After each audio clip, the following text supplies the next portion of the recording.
tarde. Como é que vocês estão? Espero que todos bem. Sejam bem-vindos a mais uma videoaula de saúde mental. Apertem os cintos aí, vamos pegar água, café e vamos dar continuidade aí ao conteúdo. A proposta para hoje é podermos entender os principais conceitos do funcionamento do nosso processo psicológico, da nossa estrutura psicológica e também do desenvolvimento da nossa personalidade. Antes que a gente chegue já na estrutura dos processos patológicos, então faz sentido que a gente conheça como que se dá aí o desenvolvimento humano mental, quais são as etapas ali que passamos durante o processo da infância, da adolescência, tá? Qual que é o conceito de personalidade, o conceito do pensamento, tudo isso vai contribuir muito com o nosso conhecimento a respeito das principais patologias mentais, tá bem? Então, vamos lá. Deixa eu só pegar a canetinha aqui.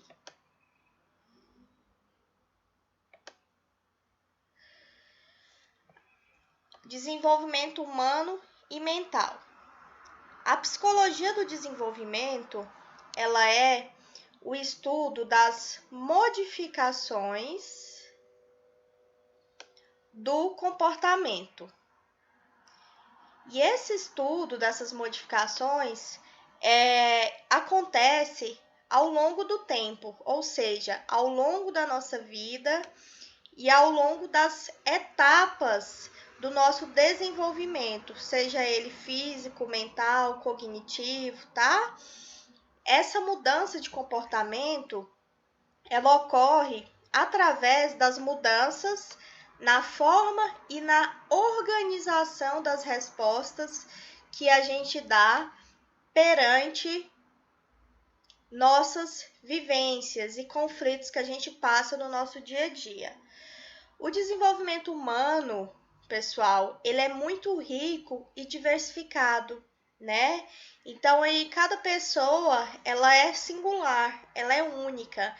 Então, ela tem suas características próprias, ela tem o seu próprio ritmo de vida, o seu próprio ritmo de desenvolvimento, tá?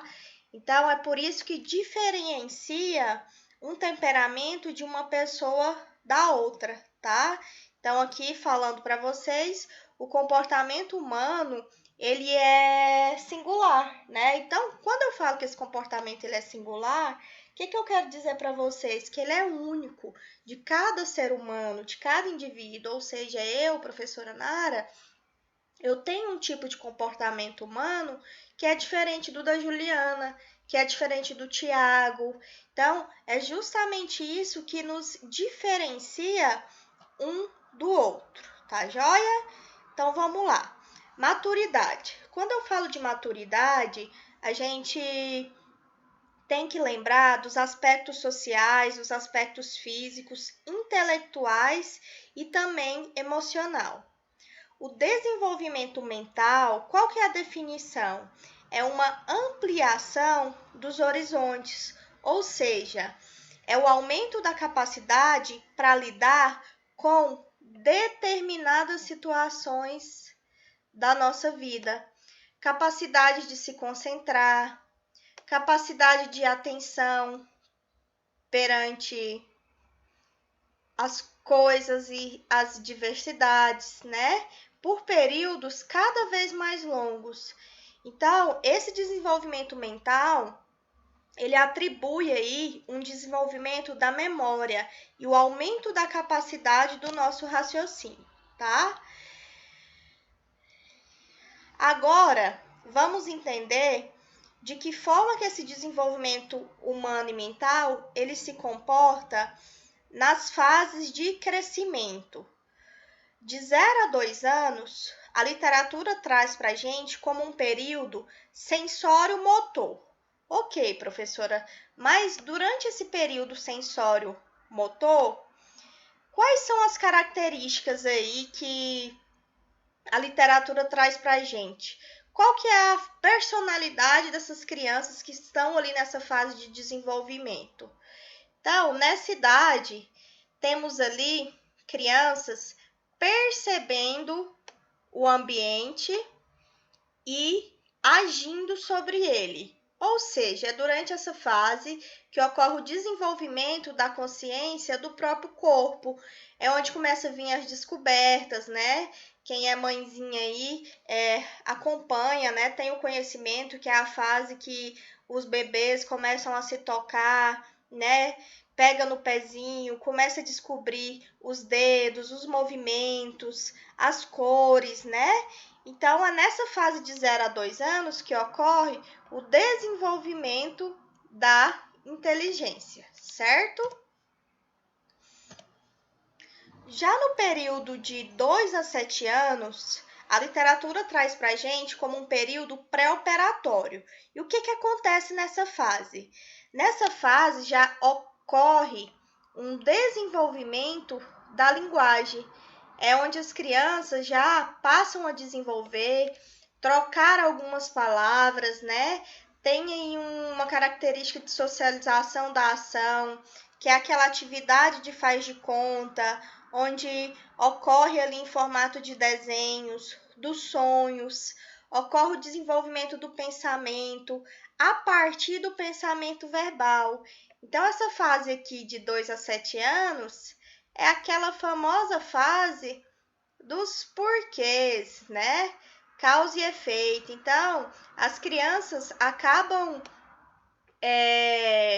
tendo um despertar aí da curiosidade de tudo. Por que o azul é azul? Por que o céu é branco? Só alguns exemplos, né? Eles começam a apresentar aí essas características de curiosidade. Tem também o desenvolvimento da intuição, acompanhado ali do animismo e do artificialismo.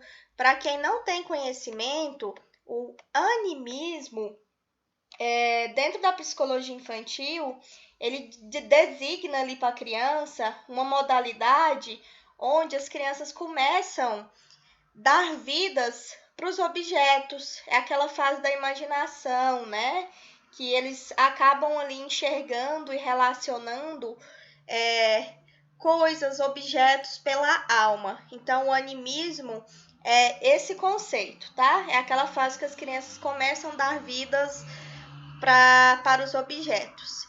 E na fase de 7 a 12 anos, a literatura traz como um período das operações concretas, ou seja, nesse período, esse indivíduo ele já começa a apresentar um desenvolvimento do pensamento mais lógico sobre as coisas concretas, já cria ali uma responsabilidade maior perante as situações, tem uma compreensão das relações entre as coisas, tem uma capacidade já de distinguir e classificar objetos, né? Há um aparecimento das noções de substância, então ele já consegue identificar quantidade, qualidade, peso de alguns objetos, volume, ou seja, já é a formação ali de um desenvolvimento mental que eu já vou levar para a minha vida, tá? Que durante o meu período da adolescência para a fase adulta, eu vou alterar perante os acontecimentos da vida, tá? Então, de 7 a 12 anos já é uma fase que tem um desenvolvimento maior do pensamento lógico sobre coisas concretas. E com 12 anos já traz aí como operações formais, né? Essa criança ela já consegue formar e entender conceitos abstratos, já tem um pensamento concreto das situações, né? E já vindo aí com a juventude o projeto de vida. Entendam que a personalidade ela começa a se formar entre 8 e 12 anos. Então, este é o período da formação da nossa personalidade. Na idade adulta, não surge nenhuma nova estrutura mental. Então, é durante esse período de 8 e 12 anos que forma ali a estrutura que eu vou seguir para o resto da minha fase da vida. Só que na idade adulta, o indivíduo ele acaba caminhando ali para um aumento gradual do seu desenvolvimento cognitivo, tá joia? Então, da parte cognitiva na fase adulta. Entendemos aí as características, né, do processo de desenvolvimento e de formação aí das características psicológicas.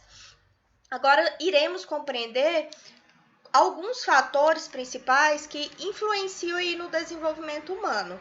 E esses fatores eu trouxe os principais. A hereditariedade, ela influencia muito aí no seu desenvolvimento, né? Com a carga genética que é estabelecida aí pelo seu potencial genético, né? O seu nível de inteligência, a condição de meio que você sobrevive, o seu crescimento orgânico refere aí ao aspecto físico, né, do desenvolvimento da sua maturação neurofisiológica, né, que acaba que é essa maturação que determina ali o padrão do seu comportamento. O meio influencia bastante, né? Aquele meio ambiente que você vive, que você convive, que você tem o exemplo das pessoas que estão ali na sua volta. Então, isso implica muito na forma que você vai se comportamentar lá na frente, tá? O aspecto físico-motor também é um aspecto de desenvolvimento humano muito importante, né?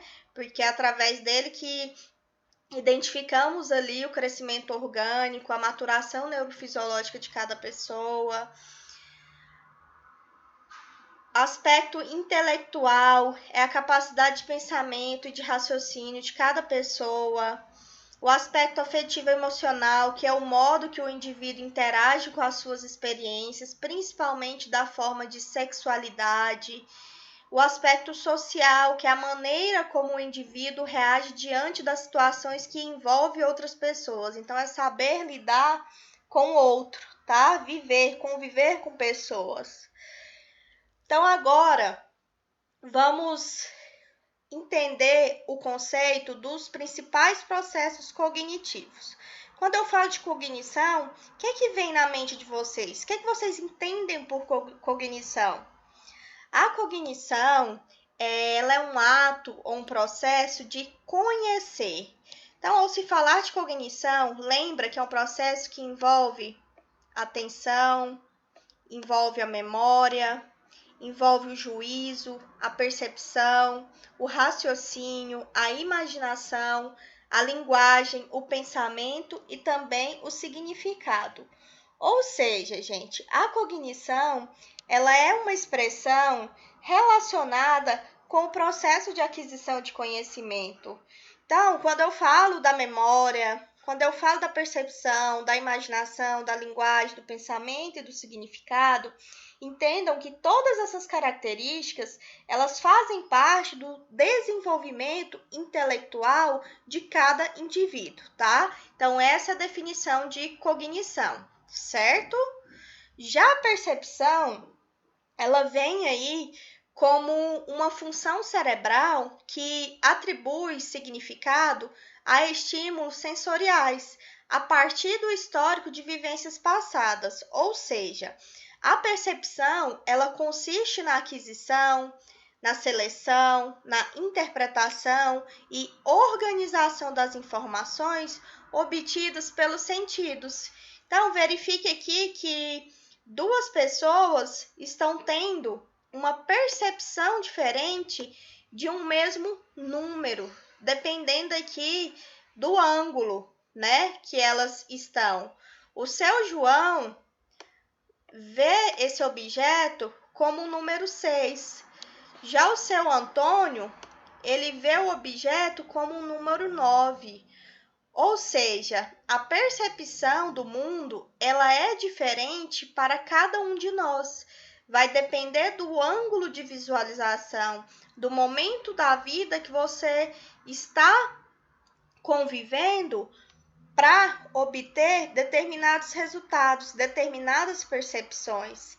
acaba que novas informações, elas alteram a percepção de algo que a gente esteja relacionando, estudando ou caracterizando, tá? Então, a percepção é a forma que a gente visualiza alguma situação e interpreta, objetivando aí um sentido.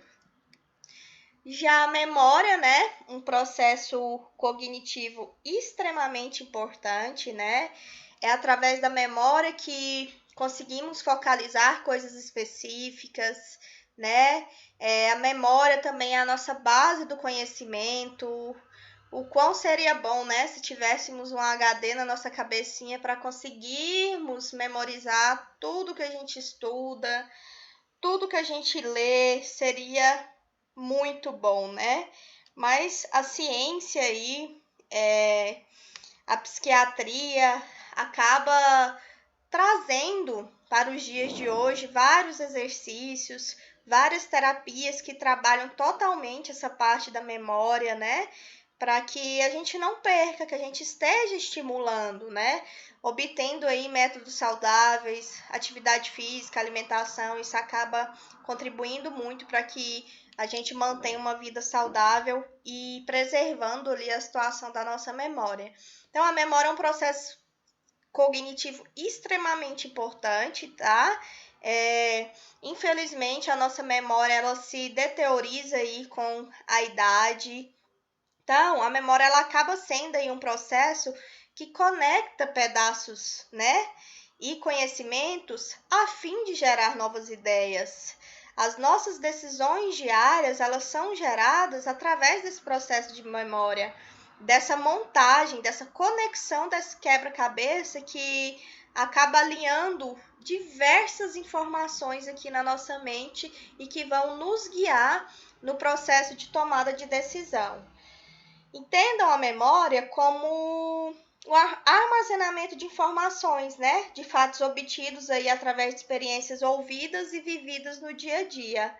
Ela nos permite, né, armazenar informações de modo, gente, que a gente possa recuperar essas informações quando julgarmos que é necessário fazer essa busca para poder recordá-las. Então, um exemplo, a memória de algum cheiro da infância, de alguma comida da sua infância, de alguma brincadeira, de algo que te trouxe muita alegria em algum período da sua vida. E por que isso ocorre, professora? Ocorre porque a gente tem conexões ali no nosso cérebro, dos nossos neurônios, juntamente com as células nervosas. E é justamente essa conexão que nos traz aí esse sentimento de memória, de ideias, de lembranças e esse processo de decisão diária. Já a imaginação é a capacidade mental que permite a representação de objetos, segundo aquelas qualidades dos mesmos que são dadas à mente através dos sentidos, ou seja, quem não tem uma grande capacidade de imaginação aí, hein? Eu tenho, e eu tenho certeza que vocês têm também. Então, acaba que essa imaginação, ela representa na nossa vida objetos, né? Que nos faz pensar, que nos faz criar, inventar. E entendam que a opinião sem fundamento, de forma absurda, ela também é um processo de pura imaginação.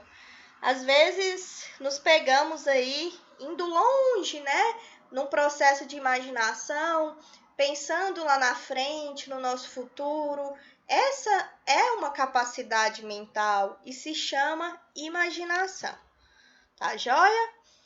Já o pensamento, ele nos permite, né, enquanto seres humanos, modelar aí o mundo, né, com a nossa forma de lidar com ele, a forma efetiva e de acordo com as metas, os nossos planos e também os nossos desejos. Acaba que esse pensamento, ele vem como uma expressão mais palpável, porque É através do pensamento que a gente consegue também modelar aí a nossa percepção ao redor do mundo em si. Então, dessa forma, a gente consegue lidar com ele de uma forma efetiva, né? De acordo com as metas, de acordo com os nossos desejos, de acordo com os nossos planos, né? Por isso que eu digo que é uma expressão mais palpável, porque a gente acaba tomando consciência das coisas, refletindo. Esse processo do pensamento, ele é o resultado de um ato chamado reflexão. Vocês concordam? Quando a gente passa a pensar, quando a gente pega um período ali do nosso dia, não, deixa eu pensar um pouco em alguma situação que está acontecendo, a gente acaba refletindo sobre algo, uma determinada situação, um objeto, ou seja, algo que está acontecendo ali no meio que eu vivo. E já a linguagem é a língua, né? Qual que é o significado, a importância dela dentro do processo cognitivo? A linguagem, ela diz respeito à capacidade de exercitar a nossa comunicação. Então, é a forma com que a gente se comunica. E já a língua, ela refere ao conjunto de palavras e expressões usadas por um povo ou por uma nação, munido de regras próprias, ou seja, a língua é a nossa gramática. A nossa gramática no Brasil é o português, tá? Então, isso também, essas duas características têm influência também no processo cognitivo. O desenvolvimento emocional do psiquismo, ele tem um início ali ainda na vida intrauterina, por isso que é importante, né? As emoções, elas acabam contribuindo muito nesse processo de desenvolvimento do feto, do bebê, ali mesmo, dentro da vida intrauterina. A gente escuta muito, né, que os bebês sentem juntamente o que a mãe está sentindo naquele momento. E o desenvolvimento emocional saudável, ele necessita de um ambiente acolhedor, de um ambiente tranquilo, de um ambiente leve, porque essas características, elas acabam sendo importantes no processo de formação ali inicial da nossa vida. Então, as relações que a criança vai estabelecendo com os adultos em seu ambiente vão se desenvolvendo os padrões efetivos. Então, realmente o convívio do adulto com a criança é o exemplo, é o espelho do que aquela criança vai se tornar ali no seu futuro, certo? Então, agora entraremos no conceito da personalidade. O que vocês acham? Se eu perguntar para vocês o quanto a personalidade influencia na nossa vida, o que vocês me responderiam? Pensam aí alguns segundos e me responda. O que vocês acham? Isso aí, isso mesmo. A sua personalidade, gente, ela é sua essência. Não se esqueçam disso. Tudo que você faz, o teu jeito de pensar, o teu jeito de sentir, o seu perfil emocional, né? A sua maneira de se relacionar consigo mesmo e com os outros, o seu temperamento, as suas forças, as suas fraquezas, tudo isso, gente, é influenciado pela sua personalidade. Então, acaba sendo o comando aí das suas relações, das suas atitudes e do seu temperamento do dia a dia. Então, bora lá entender melhor. Existem alguns pontos em comum no conceito de personalidade, e quais são eles? A unicidade do indivíduo, aquilo que o distingue de todos os outros. Então, como eu falei para vocês, o ser humano ele é único, ele é singular. Então, é exatamente essas características que te diferencia de ser um do outro. O conjunto de características estáveis e duradouras ao longo do tempo e das situações, ao estilo característico da ligação e interação entre o sujeito e o ambiente físico e social, né? E essa ênfase atribuída, né, da personalidade, ela depende da teoria e do modelo de vida que você assumiu para a sua vida. Então, bora lá. A personalidade, o conceito dela é uma variável individual. Olha aqui novamente. Cada pessoa possui a sua personalidade, vocês concordam? E ela diferencia de qualquer outra. Determina aí os seus modelos de comportamento, inclui as interações dos estados de ânimo do indivíduo, as suas atitudes, os motivos e métodos, né, de maneira aí que cada pessoa responde de forma distinta perante a mesma situação.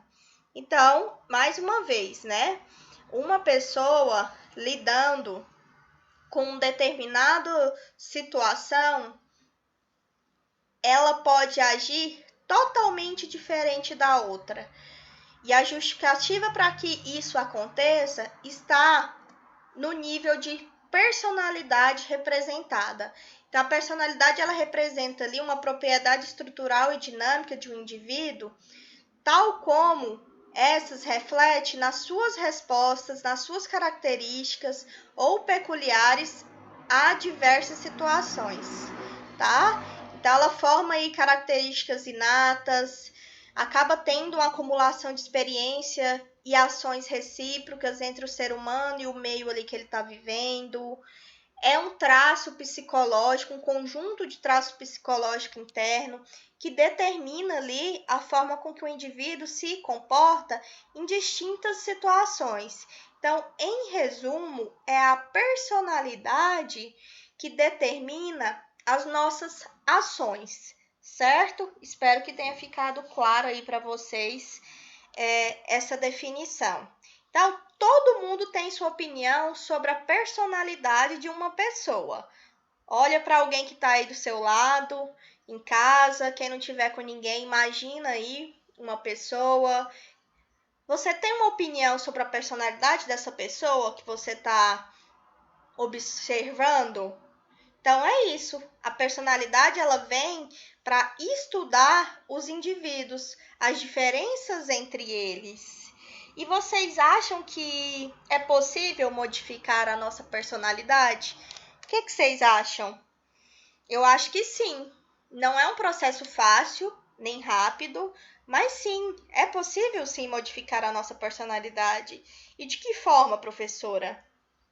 Estudiosos, né, cientistas, neurocientistas, profissionais concebidos para isso, eles utilizam estratégias corretas para cada tipo de personalidade e respeitam os limites do que é modificável e do que não é modificável em cada pessoa. E isso, gente, não é um processo simples. Envolve aí, compreende de verdade a sua personalidade. Essa compreensão, ela demanda aí uma dedicação muito grande do autoconhecimento a si mesmo. E como eu falei para vocês, não é algo que a gente conquista com rapidez.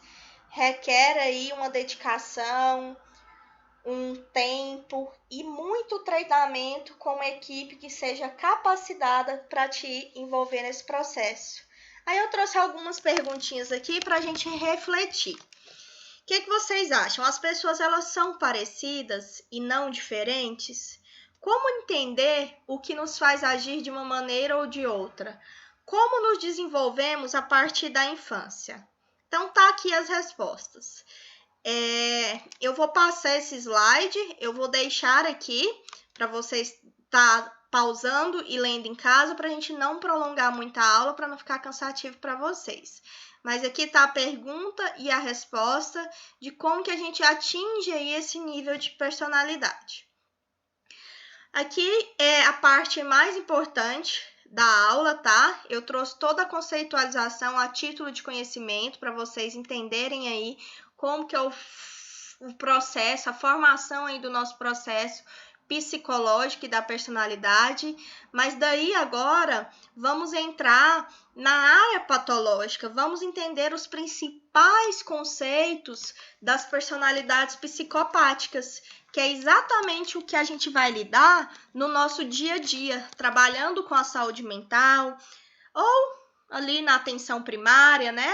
Numa porta de entrada, no postinho de saúde, vocês têm que estar capacitados, tem que buscar esse conhecimento justamente para que, quando o cliente der a entrada lá, você já poder identificar algumas características. Então, as principais personalidades psicopáticas que são definidas hoje pela literatura são essas 10. Iremos caracterizar algumas na aula de hoje. Então, tem as pessoas que são hipertímicas, tem as pessoas com personalidade depressiva, tem pessoas que têm personalidade insegura de si mesmo, tem os fanáticos, tem os carentes de afirmação, tem os instáveis de ânimo, pessoas com personalidade explosiva, pessoas extremamente insensíveis, abúlicos e também características astênicas.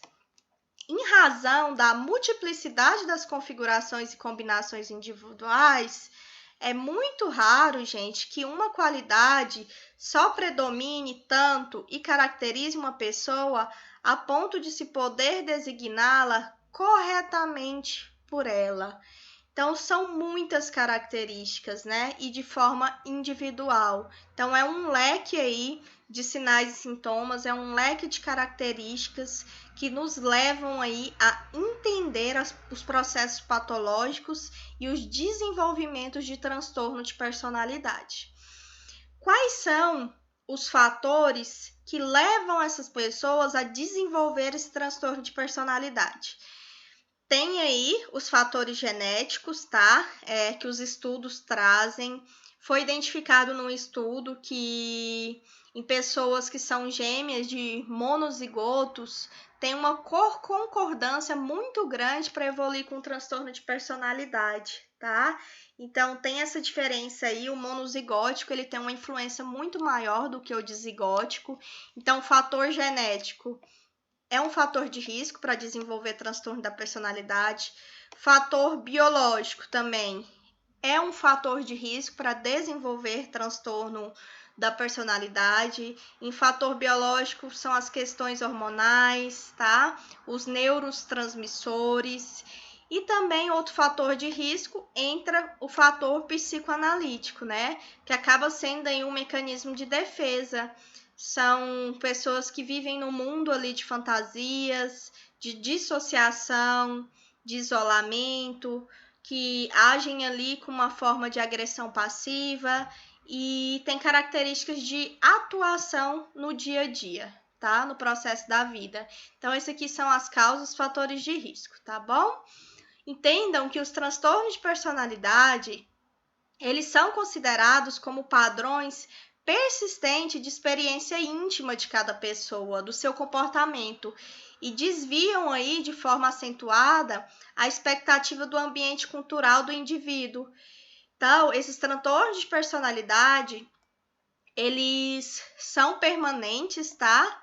E também inflexíveis.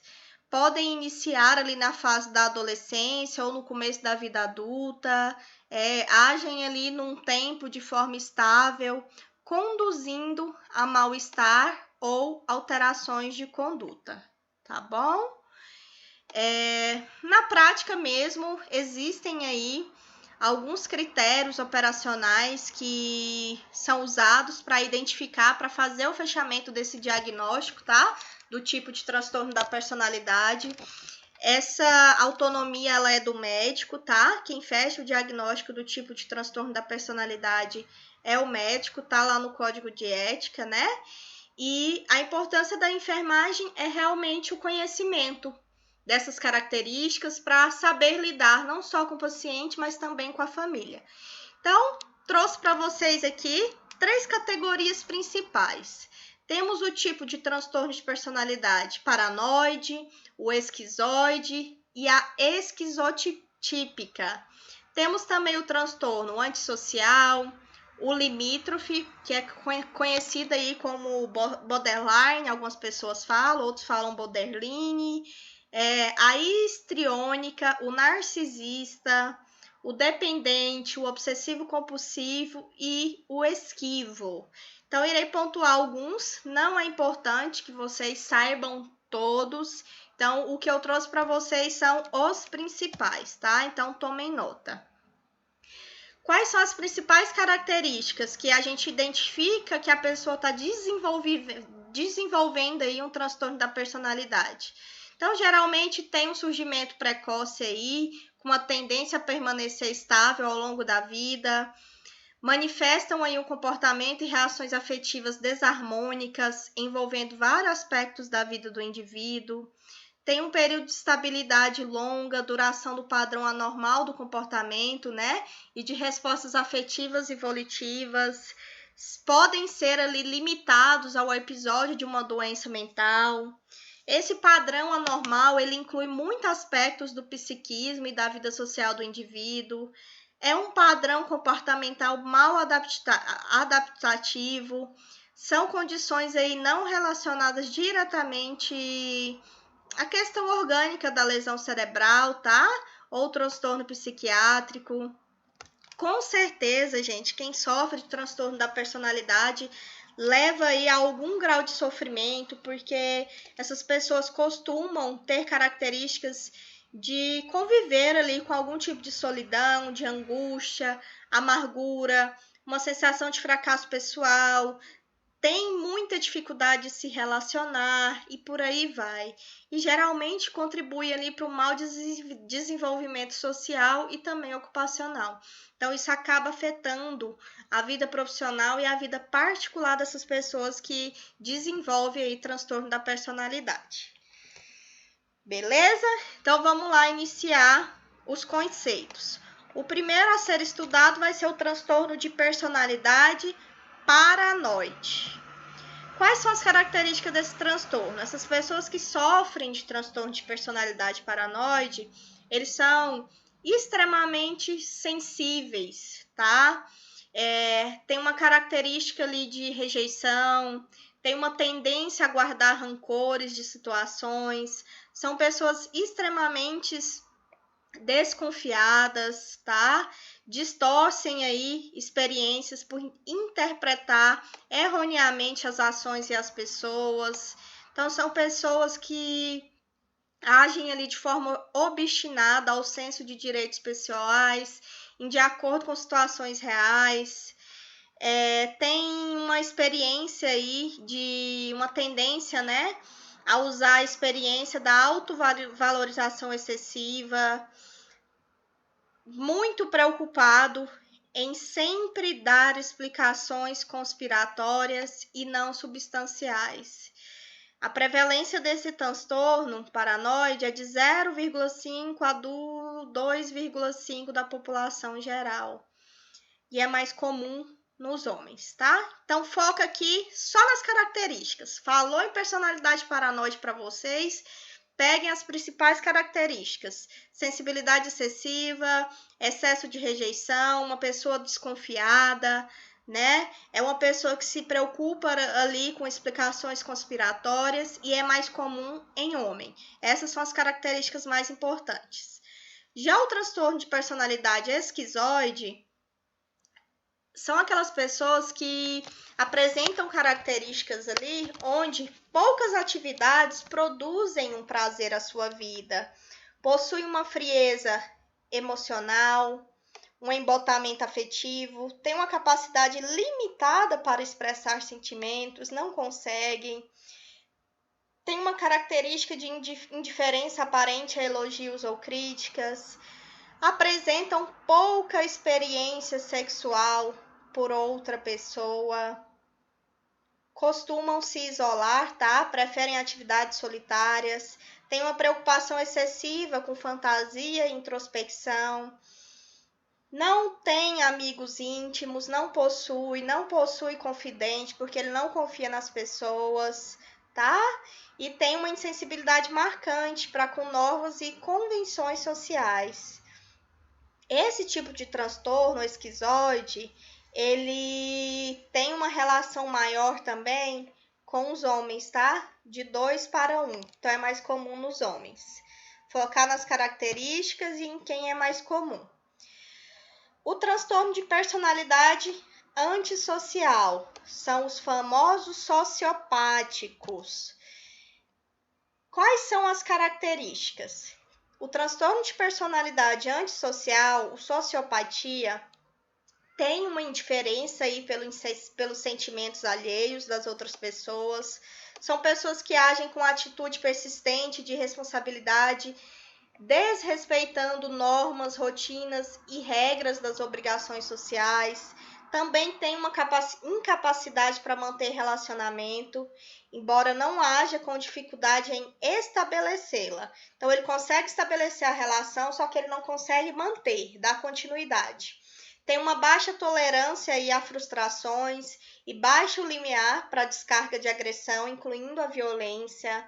Tem uma incapacidade para experimentar culpa e de aprender com a experiência. Então, uma característica marcante que também desse tipo de personalidade é que essas pessoas têm propensão marcante a culpar o outro para oferecer racionalização plausível para o comportamento que levou o paciente a conflito com a sociedade. Então, ele sempre vai achar um culpado antes de olhar para si e assumir que aquilo é um problema dele. Tá joia? Então, esse transtorno de personalidade, ele tem uma prevalência maior também no sexo masculino. Tem também o transtorno de personalidade emocionalmente instável. A característica aí é uma tendência marcante, agindo de forma impulsiva, sem consideração das consequências, junto com a instabilidade afetiva, tá? E inclui dois tipos dentro desse tipo de personalidade. Tem o tipo impulsivo e tem o tipo limítrofe. Esse que é muito comum, esse borderline aqui. Nas literaturas trazem como uma prevalência maior. O tipo impulsivo é aquele que as características predominantes são instabilidade emocional e falta de controle impulsivo. Então, o próprio nome já diz, as pessoas agem de forma impulsiva perante as determinadas situações da vida. E já o borderline, o tipo de transtorno personalidade de limítrofe, é aquele transtorno que vem com uma instabilidade emocional intensa, ou seja, nesse tipo de transtorno, o sentimento, ele é crônico.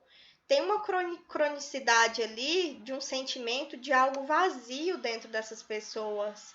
Então, tem uma instabilidade nos relacionamentos pessoais, oscilando bastante ali entre o que é paixão ou amizade, ao mesmo tempo com o que é ódio e rancor. Tem um esforço para evitar o abandono, dificuldades sérias em relação à sua autoimagem, aos seus objetivos e às suas preferências. Tem características de atos repetitivos de autolesão, tá? Onde envolve situações extremamente perigosas. Então, dentro desse transtorno, ele é um pouco mais comum porque tem características que são extremamente perigosas, como atos suicidas de forma repetitiva. Então, esse tipo de transtorno ele requer um acompanhamento muito sério, muito atencioso, tá? De forma muito paciente. Então, estima aí que 1 a 2% da população, esse tipo de transtorno, ele é mais comum nas mulheres, tá? Então, perceba a diferença. É o primeiro que a gente está estudando, que é mais comum nas mulheres. Mais um transtorno de personalidade aí para a gente compreender e conhecer é o transtorno de personalidade por histriônica. O que isso quer dizer? O transtorno de personalidade histriônica são aquelas pessoas que agem com características de drama, de expressão exagerada de emoções, que é tudo em excesso, tá? Tem uma característica de sugestibilidade ali aumentada. São pessoas que são facilmente influenciáveis, tá? Possuem uma afetividade superficial, têm uma busca contínua de atenção, então chamam bastante atenção nos locais que elas estão, gostam de aparecer, tá? Tem uma enorme apreciação pelos outros. Ou seja, resumindo, esse tipo de transtorno, as pessoas agem como se elas fossem o centro das atenções. Tem ali também uma característica de sedução inapropriada em aparência e comportamento, tá? Agem ali com uma característica de erotização de situações, a princípio, que não são eróticas. Então, acabam fantasiando ali coisas que não existem. Tendem a agir com características de reações infantis, tá bom? Percebam aí a diferença, então, dos transtornos de um para os outros. Tem algumas características que diferenciam, outras são bem comuns em todas, tá? E esse tipo de transtorno, ele também é mais diagnosticado nas mulheres do que nos homens. Já o transtorno obsessivo, ele vem com característica ali de sentimento de dúvida, de cautela excessiva, são preocupações com detalhes, né, quanto a regras, ordens, organização.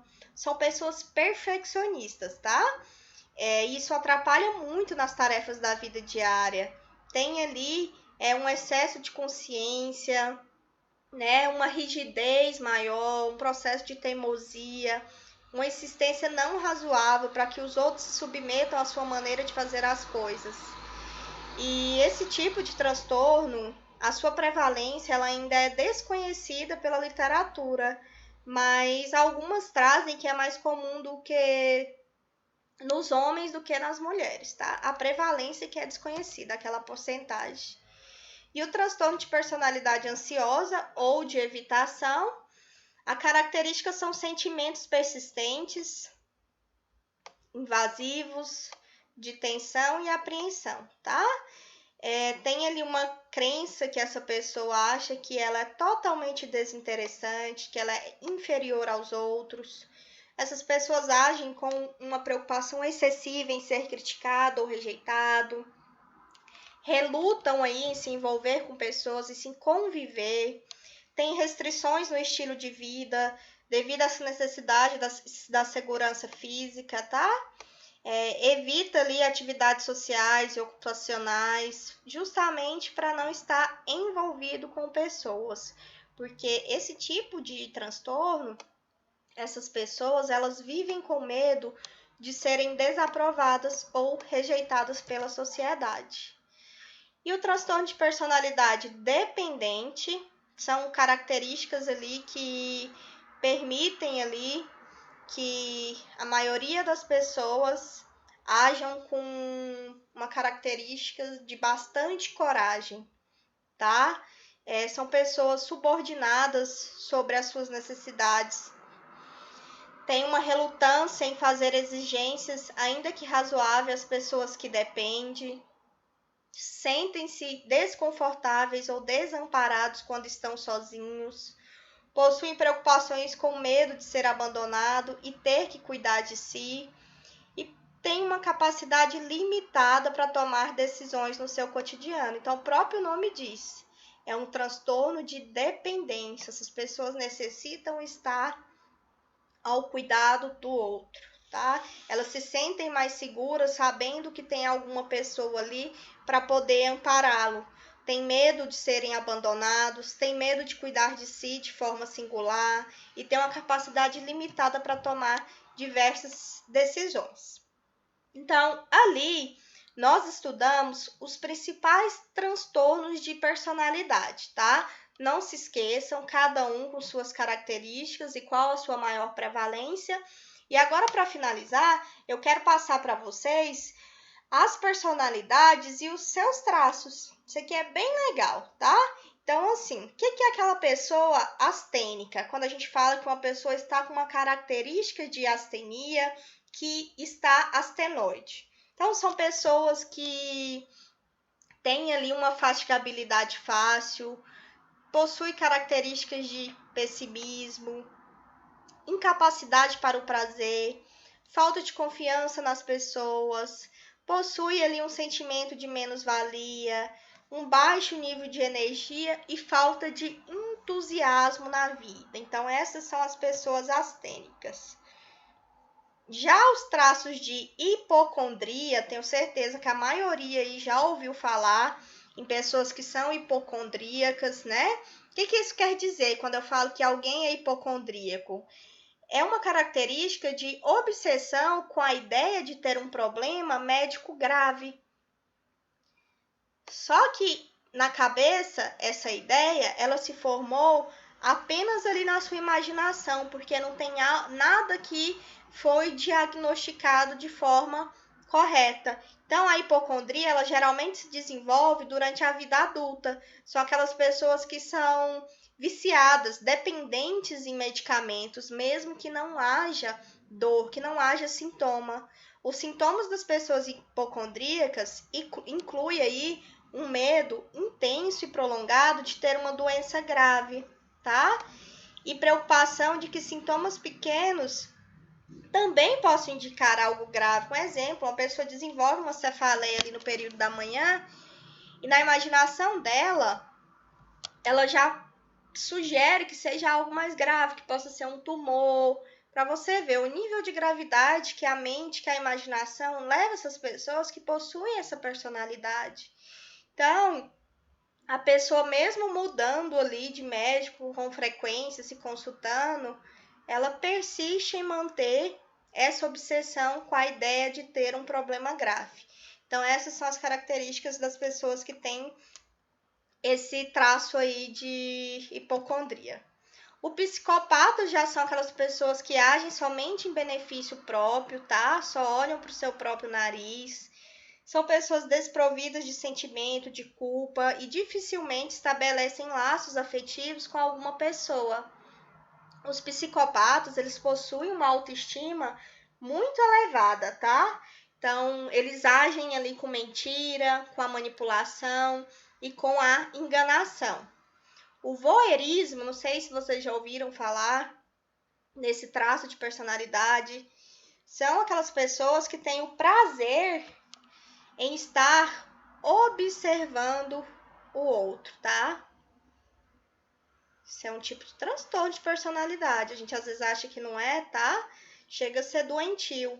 Então, é o ato de observar pessoas, geralmente pessoas estranhas, sem suspeitar que elas estejam sendo observadas. Então, às vezes tem alguém me observando aqui à distância e eu não tô nem sabendo. Isso pode ser um tipo de voyeurismo. Podem ser pessoas estando nuas, despidos, em atividade sexual. Então, acaba havendo aí uma excitação sexual nesse tipo de personalidade, tá? Geralmente costumam olhar pela fechadura, pela janela. Já o masoquista são aquelas pessoas que têm satisfação ou prazer sexual através do sofrimento físico ou moral.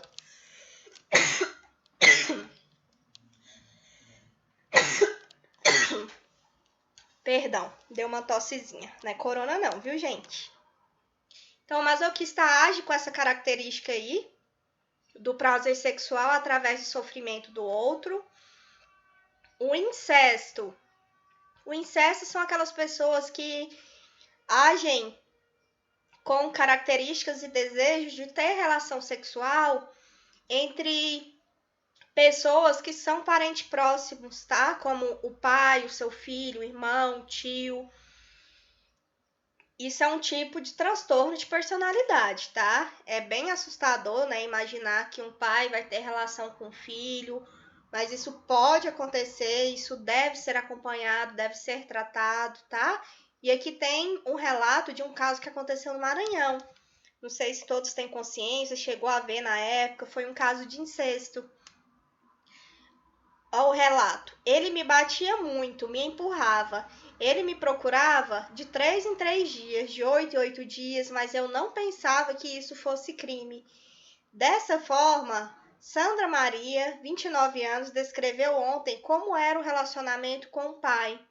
Então, aqui, ó, filha e pai. Ele foi preso, tá? Num povoado lá no interior do Maranhão.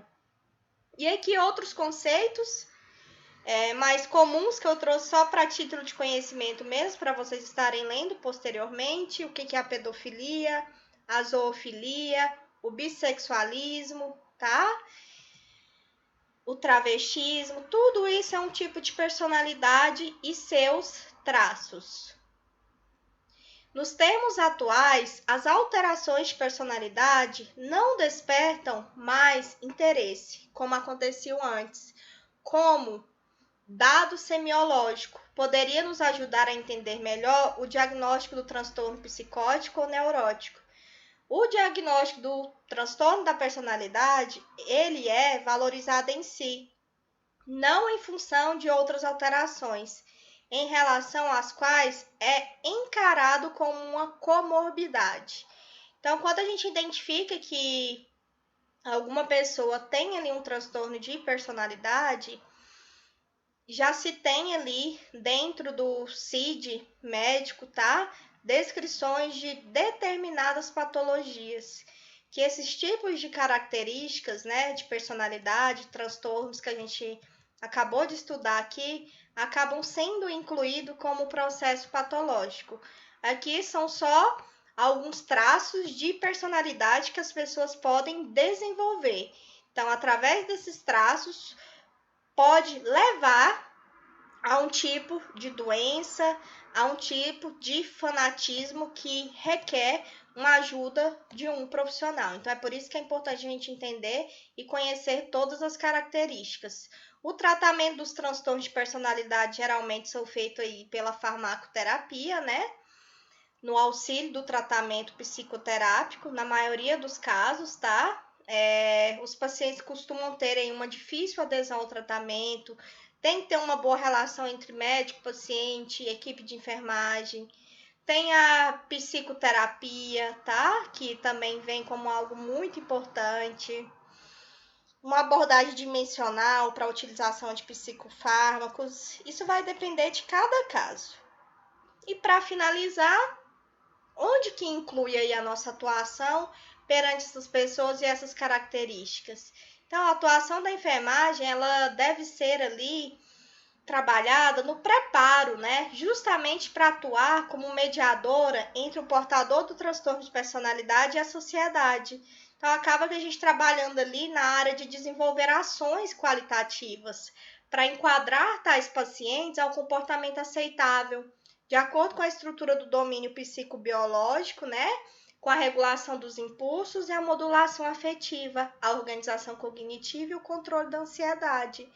Então, o enfermeiro ali tem por objetivo atuar periciando, prestando uma assistência a vítimas, né, agressoras, procurando criar um vínculo de confiança ali para melhorar a interação com o caso.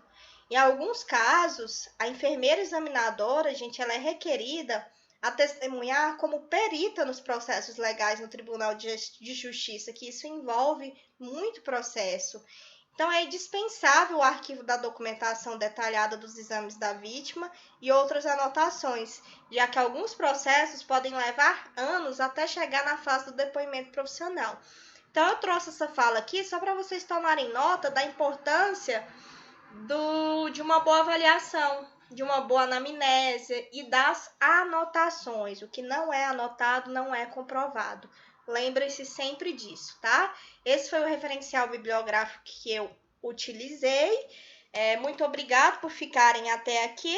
Espero que tenha sido construtivo para vocês. Qualquer dúvida, estou à disposição, tá bom? Um grande abraço e até a próxima aula.